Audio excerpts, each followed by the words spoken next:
श्री स्वामी समर्थ मंडळी. तर इकडे बघा देवपूजा वगैरे झाली आणि माझं चटपटीत बनवायचं चालू होतं. आता प्रत्येक वेळेसच बाहेरून आणून खाणं किंवा प्रत्येक वेळेस आपल्याजवळ कोणी असेल करून घालणार असं काही नाही. मला सारखं हे खाऊ ते खाऊ झाले. तर मी बनवते आलू पराठा. इकडे बघा आलू घेतलेत शिजवून आणि इकडे सगळी मसाल्याची तयारी केली मी. त्याच्यामध्ये कांदा, आता कोथिंबीर नाही आहे त्यामुळे 2 चमचे धने पावडर घेतली. तुम्ही असं करता का आयडिया नक्की सांगा. जिरे, हळद, नंतर मिरची आणि बारीक चिरून कांदा. तर असा बेत आहे.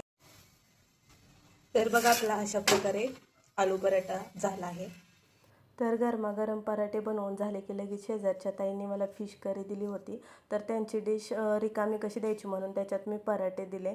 आणि असंही भांडं रिकामं द्यायचं नाही हे मला आईने आधीच शिकवले. पण खरं सांगायचं तर काही माझ्या फ्रेंड्स आहेत किंवा शेजारच्या ताई अशा अधूनमधून काही ना काही पदार्थ बनवून देतात. मला आत्ता खरं कळायला लागले की डोहाळे म्हणजे काय असते नक्की. आणि इथे सासूबाई किंवा आई नाहीत जे की मला विचारतील तुला काय खावं वाटते. पण माझी बहीण आहे बरं का, ती माझ्यापासून 30 किलोमीटरवरती राहते. पण सुट्टी म्हटलं की ती तरी माझ्याकडे येते किंवा मी तरी तिच्याकडे जाते. आणि बहीण ही दुसरी आईच असते म्हणायला काहीच हरकत नाही.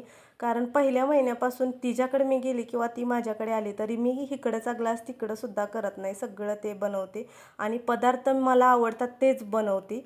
म्हणजे अगदी माझ्या फरमाईश चालतात म्हणायला काय हरकत नाही. ती माझी मोठी बहीण आहे तरीसुद्धा तिच्या हाताला पण खूप चव आहे. अगदी मी कॉलेजला असल्यापासून ती माझ्या हातात मला टिफिन आणून द्यायची आणि दुधाचा आणि चहाचा ग्लास असायचा 8 वाजेच्या आत.